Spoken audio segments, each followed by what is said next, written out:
চট্টগ্রামের সীতাকুণ্ডে পাহাড় কাটা, পুকুর ভরাট এবং হাজারো গাছ নিধনের অভিযোগে একটি বেসরকারি প্রতিষ্ঠানের বিরুদ্ধে অভিযান চালিয়েছে প্রশাসন।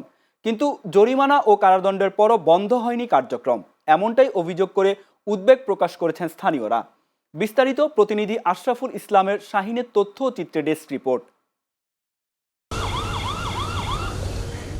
চট্টগ্রামের সীতাকুণ্ড উপজেলার বাড়বকুণ্ড এলাকায় পাহাড় কেটে প্রায় ৫,০০০ গাছ নিধন করে অবৈধভাবে কন্টেনার টার্মিনাল নির্মাণের অভিযোগ উঠেছে একেএইচ লজিস্টিক্স লিমিটেড নামে এক প্রতিষ্ঠানের বিরুদ্ধে।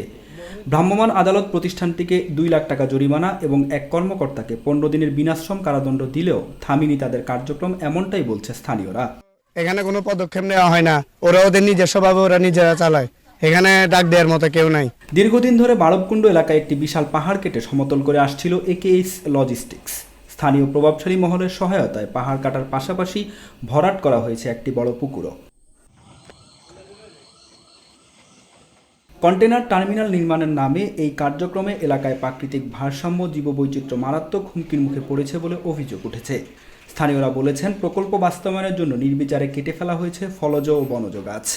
সবুজে ঘেরা পাহাড়ি এলাকা এখন প্রায় মরুভূমির চেহারা নিয়েছে বলেও জানান তারা। ব্যাপারে ভিতরে তো আমাদেরকে যাইতে দেয় নাই, এটা আমরা জানি না বরাবর। না শুনছি যে কিছু মাটি বিক্রি করছে বলে শুনছিলাম আর কি। ওই টিনের উপর এটা পাথর পড়ে, যখন বাস্ট করে তখন পাথর পড়ে। এখানে একটা মাদ্রাসা আছে, স্কুল আছে, গ্রাউন্ডের ভিতরে ছাত্রছাত্রীদের ক্ষতি হয়। অভিযান চালিয়ে এসব অনিয়মের সত্যতা প্রায় প্রশাসন। ঘটনাস্থলে গিয়ে পরিবেশ ধ্বংসের চিত্র দেখে বিস্মিত হন কর্মকর্তারাও। তারা তাদের ওইখানে যে কর্মযোগ্য চালাচ্ছে, তাদের সেই সাপোর্টিভ কোনো পেপারসই আমাদেরকে দেখাতে পারেনি।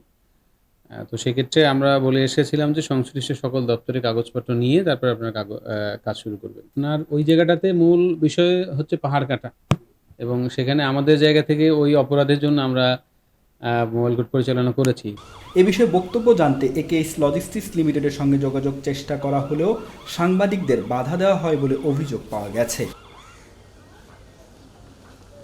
পরিবেশ বিধ্বংসী এসব কর্মকাণ্ড ও বন্ধে প্রশাসনের অভিযান চলমান থাকলেও অসাধুদের অপতৎপরতা থেমে নেই।